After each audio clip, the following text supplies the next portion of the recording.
Today I'm going to be ranking some of the biggest transfer stories we've seen over the last 7 days. As you can see, there's 4 categories in front of me. This will happen, could happen, unlikely, and no chance. And that means I want you guys as well to let me know your prediction in the comments below for which of these players we've seen linked over the last 7 days you think will definitely happen. No doubt about it. We're going to start with Zirkzee to Tottenham Hotspur. Tottenham doing some fantastic business early in the week.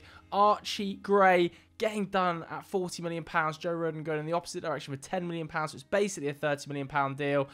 Absolutely sensational. Bizarrely enough, I somehow got one thing right when I said he was my one wonder kid I would sign if I was Tottenham in last week's episode.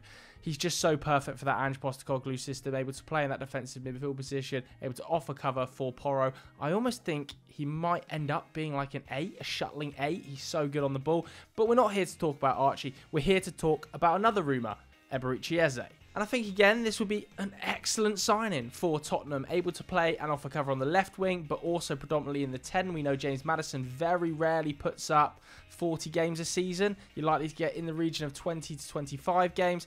Premier League football out of him. Zirkzee could play with James Maddison, or he could play instead of James Maddison because he himself has some injury problems, doesn't he? But this is a player who was in the top 10% of all attacking midfielders in Europe for non-penalty expected goals and assists last season per 90. He's an extremely fun player to watch too. He glides past players like they're not there. He's got a £60 million reported release clause, which is on the upper end of what I could imagine Tottenham spending, so I might put him in could happen. I think there's also interest in Désiré Doué, isn't there? Because he can also cover on the left side. He can play in the 10 slot. Similar sort of progressive numbers on the ball. That's clearly what they're looking for from a player to sign in that attacking area. I would probably go with Zirkzee just because I love him. Honestly, he's one of the best blokes in football. Such a nice guy off the pitch. Great character to have around. It's no surprise Tottenham are interested. That takes us to Aaron Wan-Bissaka, who has a lot of interest in him. And we saw a story developing on Sky Sports this week that West Ham have shown an interest in him. This, again, I could see happening. He's got 1 year left on his contract. He's 26 years old now. And if we're honest, Diogo Dalot really took that right-back role last season. I know that he often had to play at left-back because of cover, but he was the go-to guy. If those two were both available, Diogo Dalot was the name going down on the paper. And that's unfortunate for Aaron Wan-Bissaka because he's had a lot of criticism in recent years of his ability on the ball, his ability in the final third. But what you cannot criticise him for is his mentality, his professionalism off the field, his defensive capability, his 1v1 pure shutdown of any winger that comes up against him. Still upwards of 5 tackles and interceptions per 90, and I do believe at a club like a West Ham or at Crystal Palace, had they not signed Munoz, he will be a brilliant player. You know, if Southampton lose Carl Walker-Peters, there's that rumour developing. Could Southampton go for a player like Wan-Bissaka? With 1 year left in his contract, I can't see United getting more than 20 million for him. Do I think he's a £20 million right back? Absolutely, when you look at the other options that are on the market. Anthony Gordon to Liverpool is up next. And I mean, this one fractured the Newcastle fan internet accounts. It was honestly like Armageddon on X. Twitter, really, isn't it? And this news really blew up because of the PSR issues that Newcastle were suffering. They were very wide-reaching, they were very expensive, and when the Minter deal fell through of him going to Lyon, it appeared like, wow, they are really scrambling now. They might have to make some sort of emergency sale. But Minter's gone to Brighton. They've managed to offload Elliot Anderson as well to Nottingham Forest. It looks now to me like there's just no chance of this happening. However, I have seen Luke Edwards in the Telegraph say that Anthony Gordon has had his head turned by Liverpool. He is, of course, a boyhood Liverpool fan, and he would be amazing for them. 21 goal involvements last season, but it's not really just the goal involvements you get with Anthony Gordon, is it? It's his dogged tenacity off the ball. He is a press leader. He would be ideal in that 4-2-3-1 slot for Arne Slot. However, they do have Luis Diaz, who can play on that left-hand flank, second most minutes of any outfield player last season. They've also got Darwin Núñez, probably slightly prefer him on that left-hand side as well. So you think they're locked in that position unless Luis Diaz was to be sold to a PSG. There have been rumours of that in the past, haven't there? I just can't see where Anthony Gordon fits and why they would spend that volume of cash unless a big player in the forward line was leaving. Even on the right-hand side, you've got Salah, who's now staying, according to David Ornstein. You've got Harvey Elliott, who can operate out there as well. You've got Fabio Carvalho returning from loan. You've got Diogo Jota through the middle. For me, Anthony Gordon, as amazing as he is, I just don't see them spending the cash that would be required, because now Newcastle has settled for PSR. Surely it's going to take 90, 100 million pounds to convince them to sell one of their two key assets in forward areas alongside Alexander Isak. Let's go to Joshua Kimmich, because rumours persist about him and Manchester City. But frankly, I think it's unlikely. Still an absolute monster on the ball, putting up 9 progressive passes last season, be that as a defensive midfielder or as a fullback. You cannot question his ability on the ball. He's worked with Pep Guardiola in the past, of course, who kind of shifted him into this inverted right-back role that he's worked in. So, on the surface of things, it does tend to make sense. But I think the way Pep is playing now with that back four is very different to how he was playing at Bayern Munich even a couple of seasons ago.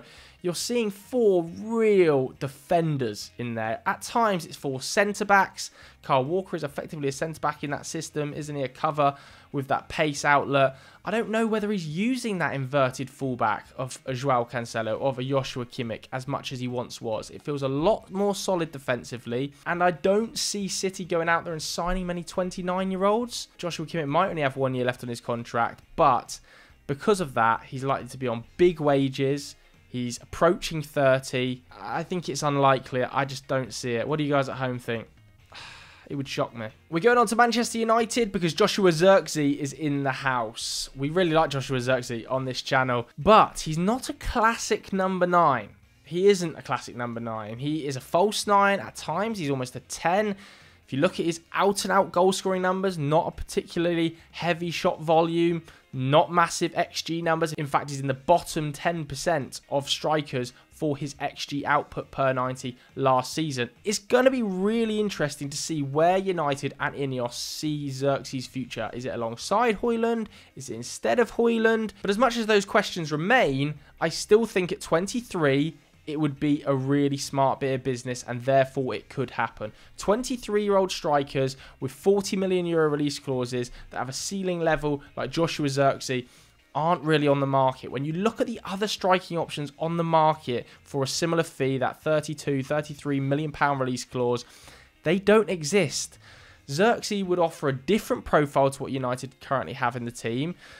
I actually quite like this move, and it feels like it could happen. I imagine the agent fee is going to be high, the commission's going to be high because of the release clause, but if it's between United and AC Milan, I reckon he ends up at United. Should we go for another no chance? Yeah, Lamine Yamal to PSG. These rumours rearing their ugly head that PSG are going to break the world transfer record yet again. They did 222 million euros on Neymar. Apparently, they're going to do 250 million euros on Lamine Yamal. No, they're not. Let's be real. Come on.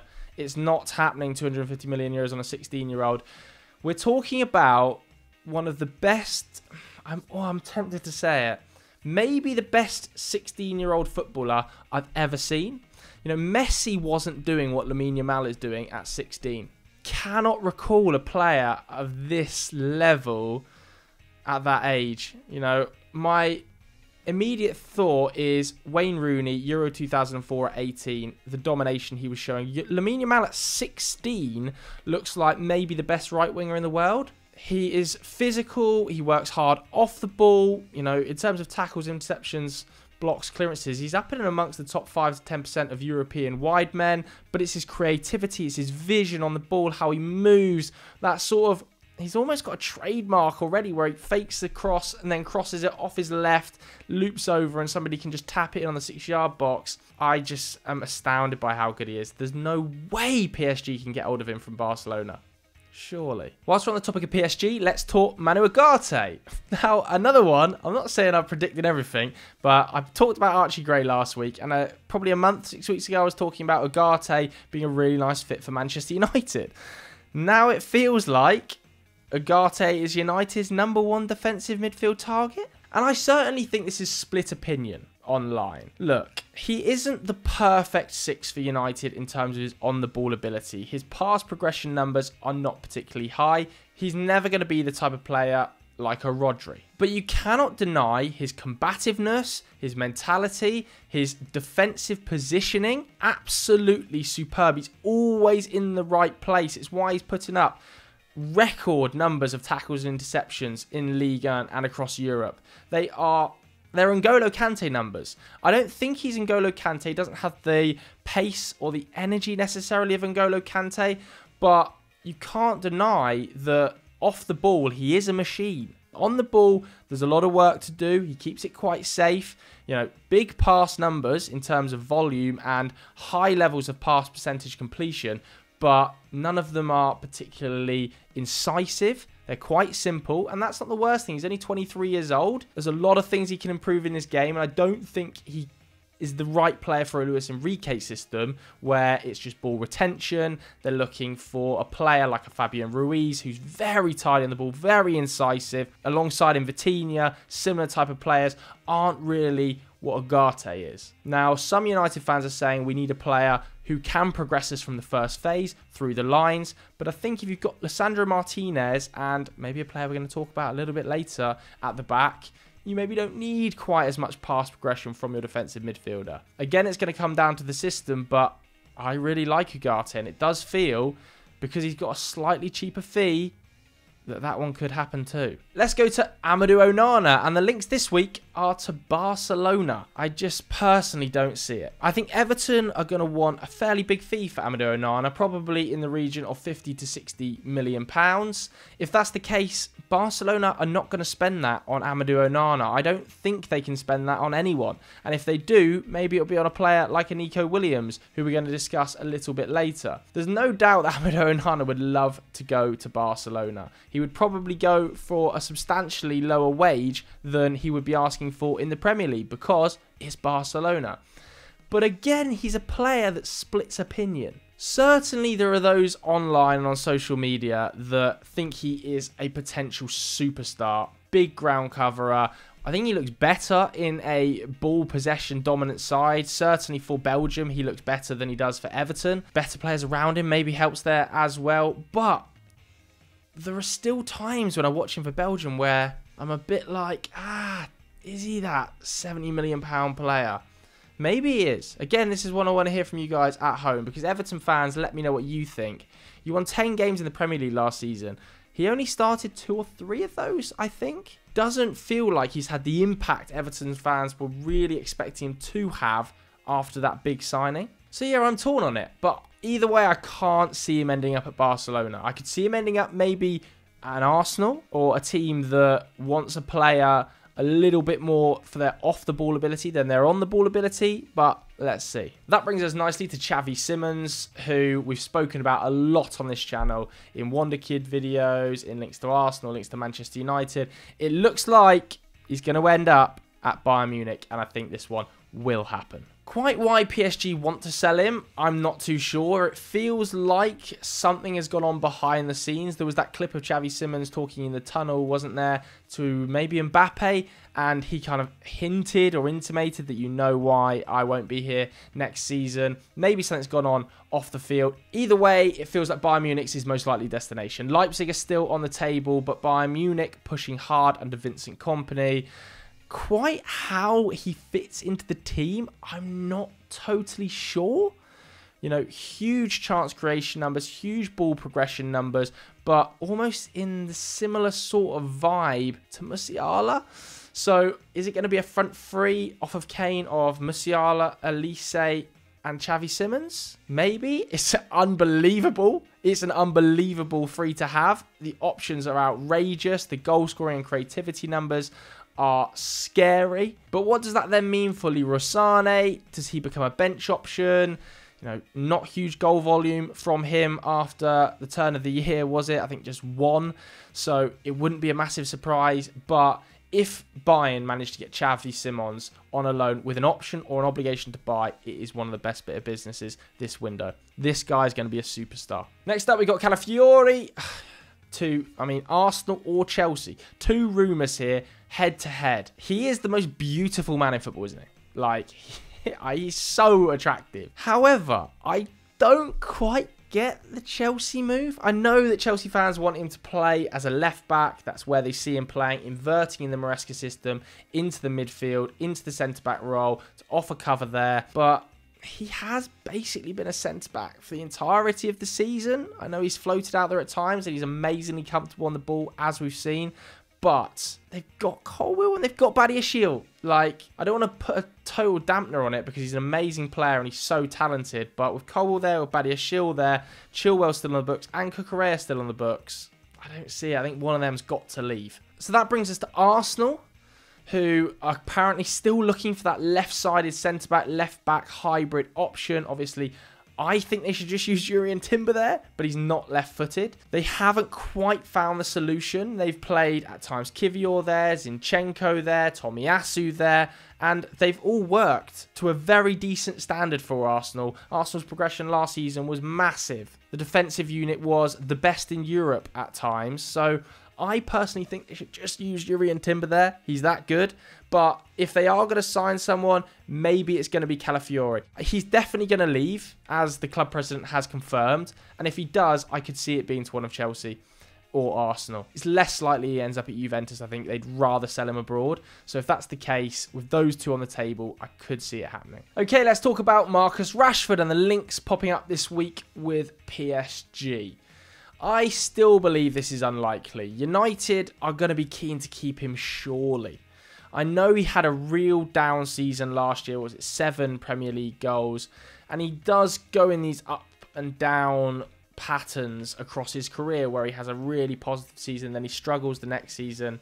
A lack of consistency has plagued him for the last few campaigns, but he's still a vital player for me for Manchester United. You look at how young the forward line would be without him. The lack of experience in big games and big moments that he provides. I think back to last season, and even when he wasn't at his best, he has these moments of X factor. Think of the crossfield ball in the FA Cup final. I think of the goal against Arsenal. I think of the goal against Manchester City. Can he re-find it? I hope so. I just think PSG, Barcola only got 18 starts last season in Ligue 1. It feels like he's ready to take a little bit of a step up.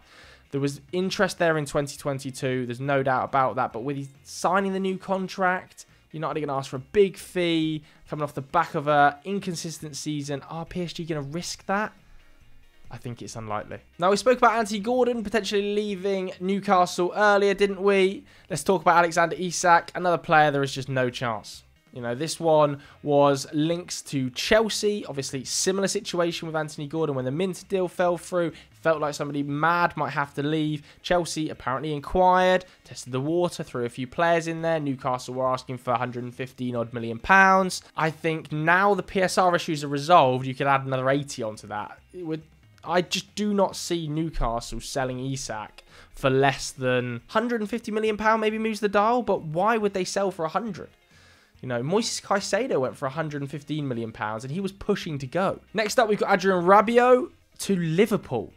Now, he is, of course, a free agent as things stand. A contract hasn't been agreed with Juventus. We've seen what he is able to do for the French national team yet again. And he is one of the better free agents on the market. But do I see him ending up at Liverpool? No.